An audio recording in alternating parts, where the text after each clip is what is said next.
Okay, hello AP Calculus BC. This is a video lesson on topic 5.1 called the mean value theorem.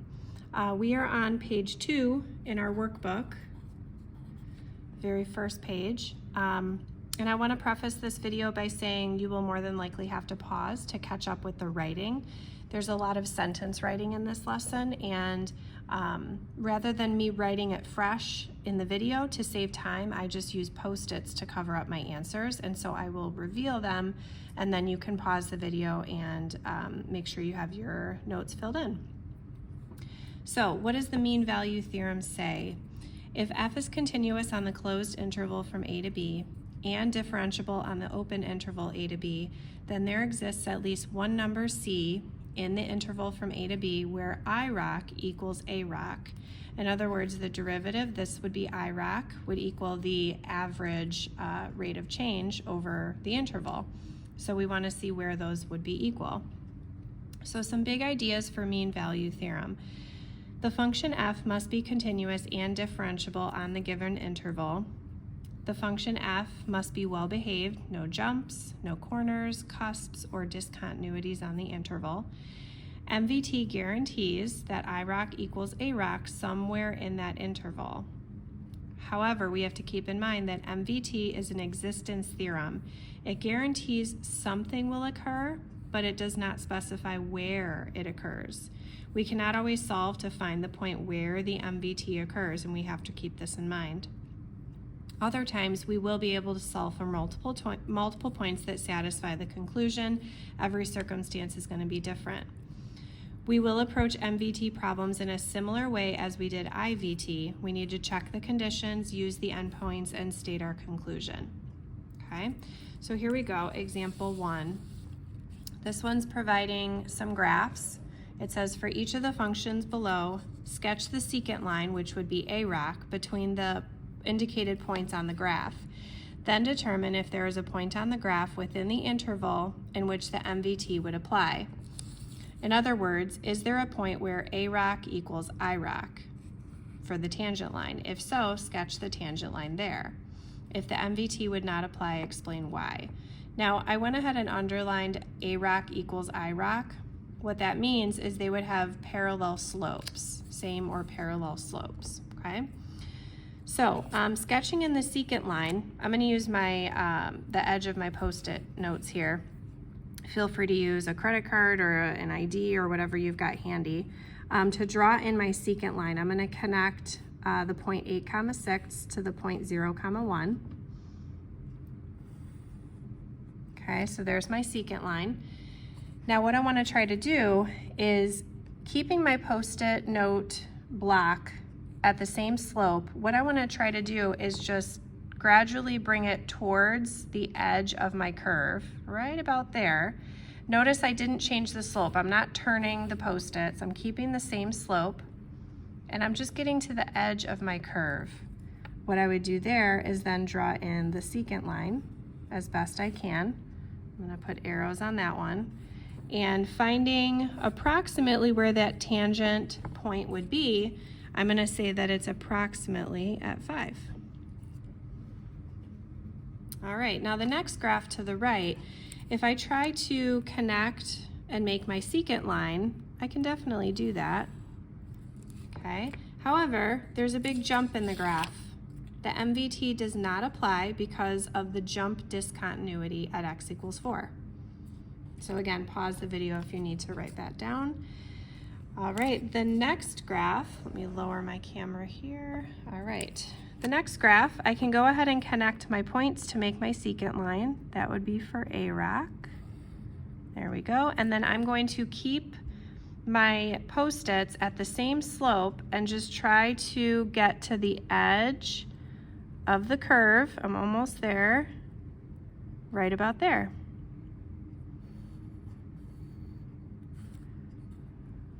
Okay, it's not absolutely perfect, but somewhere about there, and ironically, it also happens at approximately 5 there. Okay. All right, the last graph over here, my secant line is definitely doable.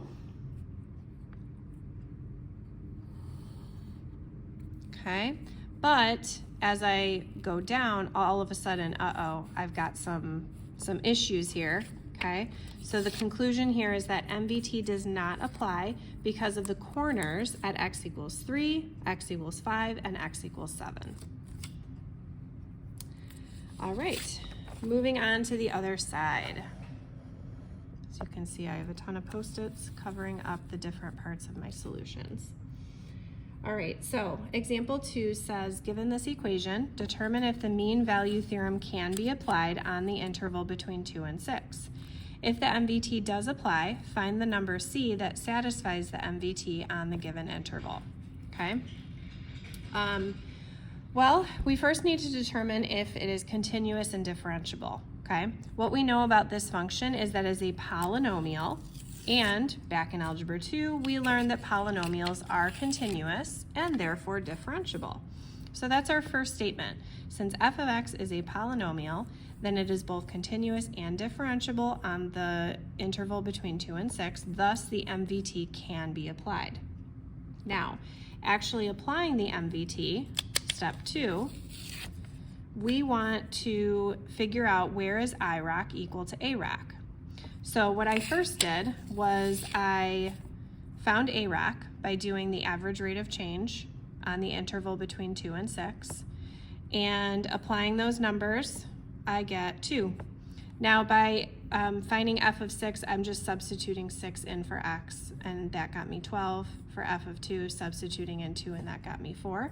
And I got 2 for my answer for AROC.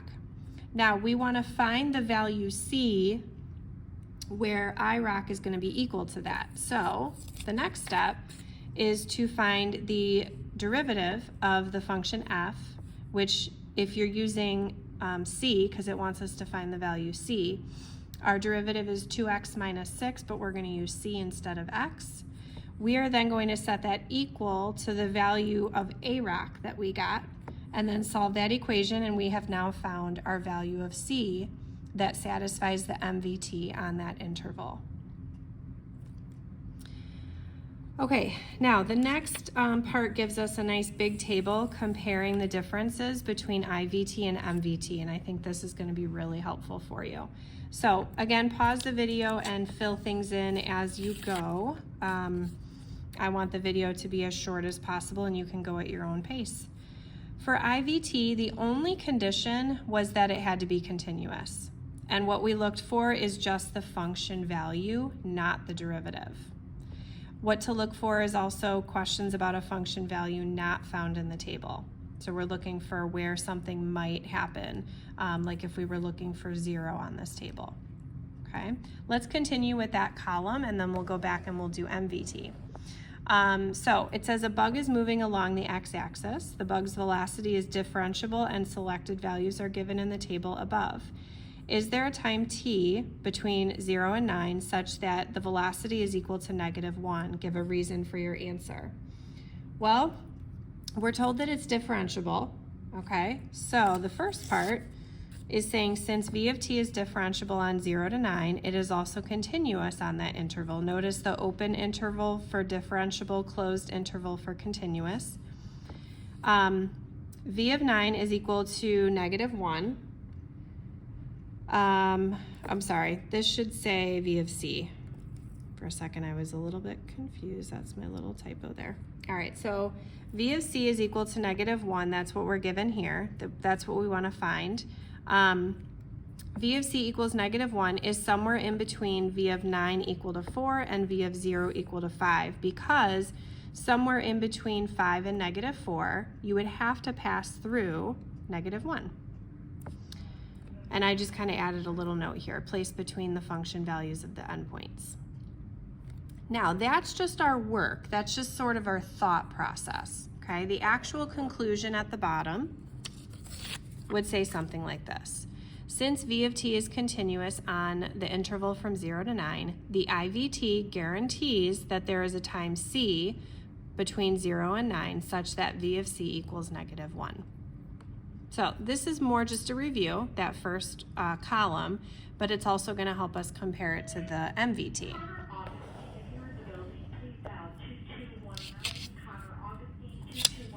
All right, I apologize for the announcement. All right, let's look at MVT, mean value theorem. So the first thing that we want to look at is conditions.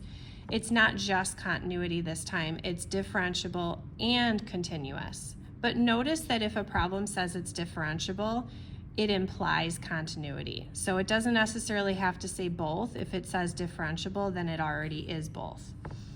Things that we're going to look for is the derivative value, not the function value.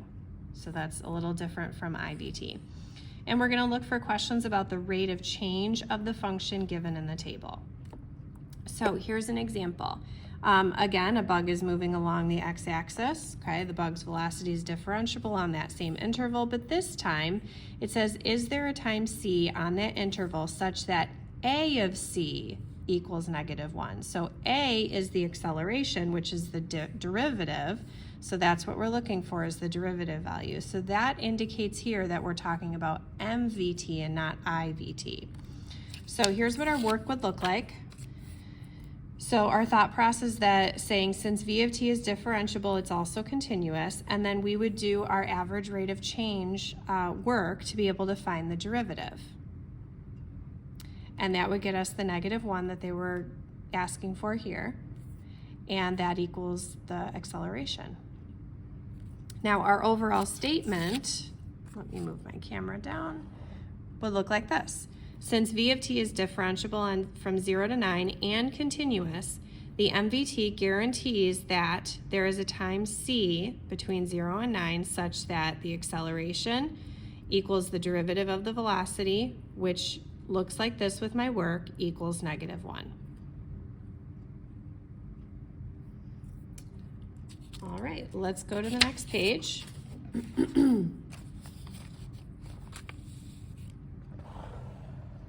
All right, so we are now on page 4. Now the rest of the examples are really just making sure you know when to apply IVT and when to apply MVT. So for each of the problems, read the given information and determine which existence theorem is appropriate. Then verify conditions. So we're given this table. Number 1 says the function f is differentiable for all values of x. Selected values of f of x are given in the table above. Is there a time c between 1 and 7 such that f of c equals -2? Give a reason for your answer.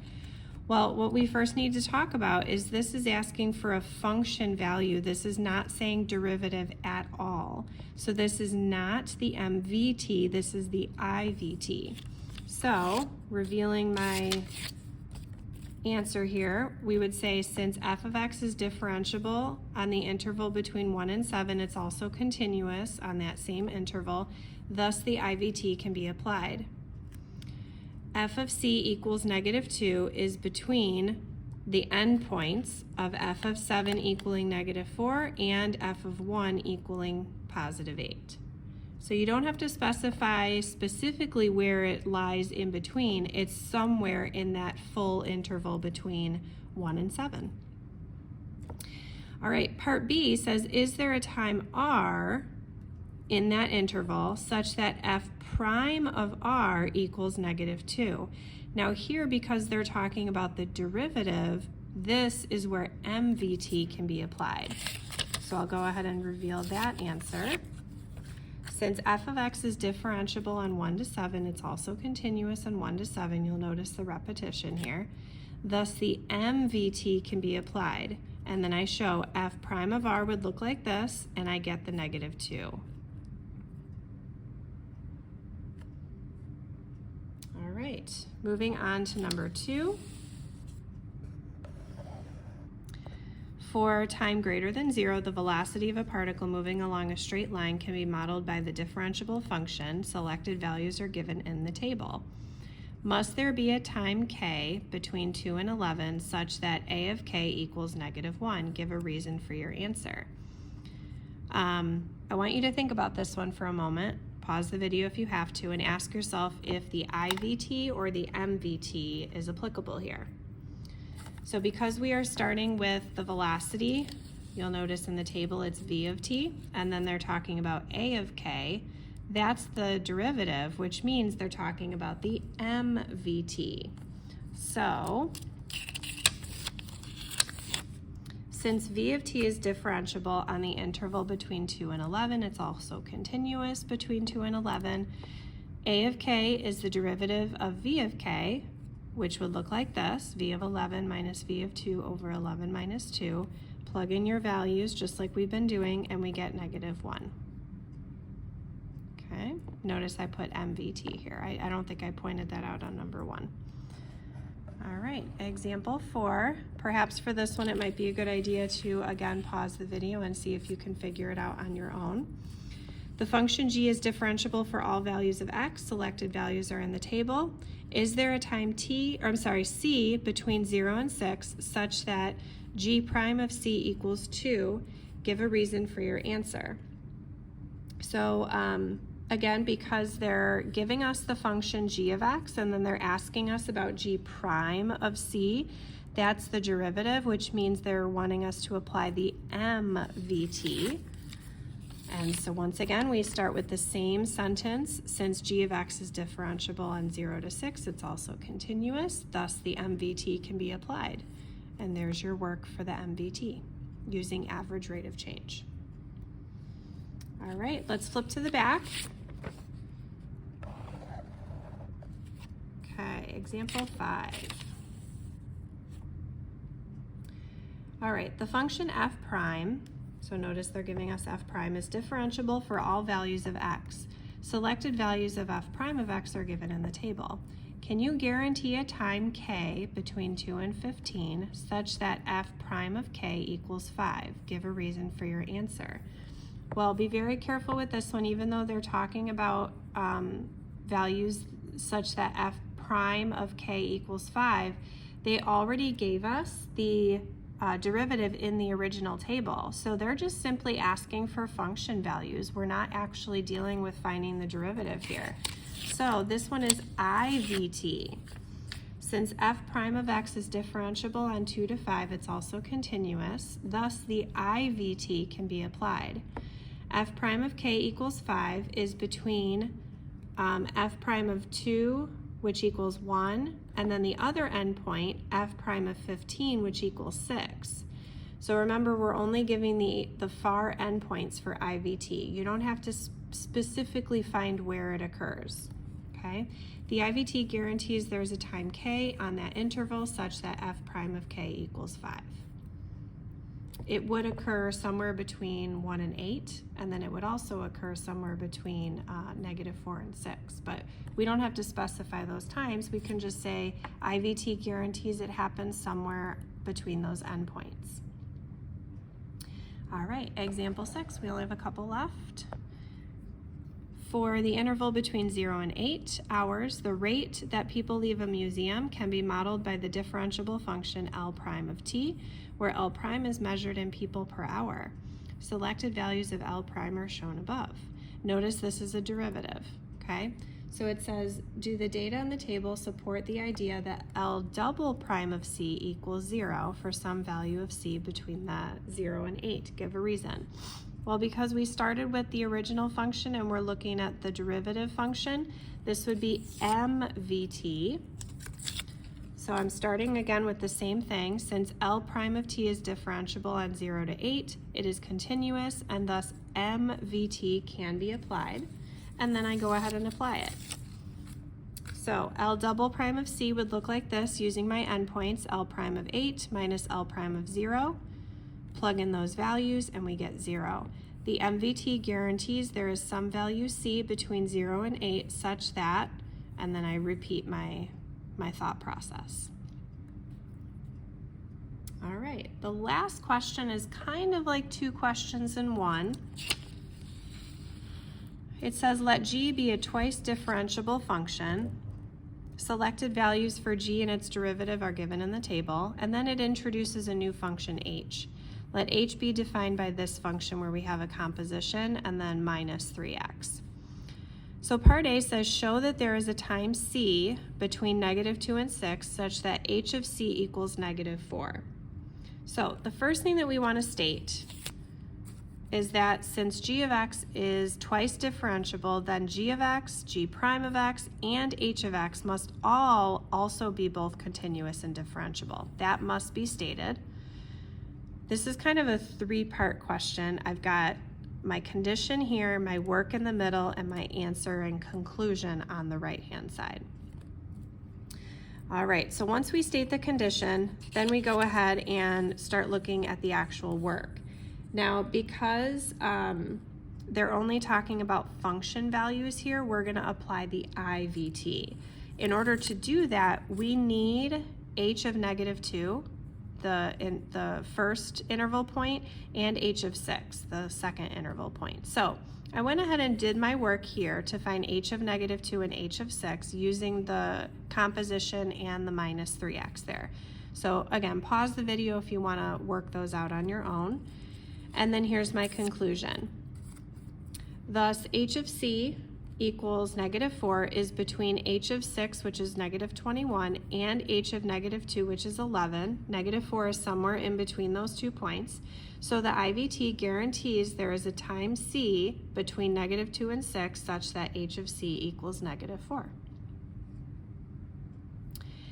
Now, part B gives us the same interval, but it says show that there's a time k such that h prime of k equals -4.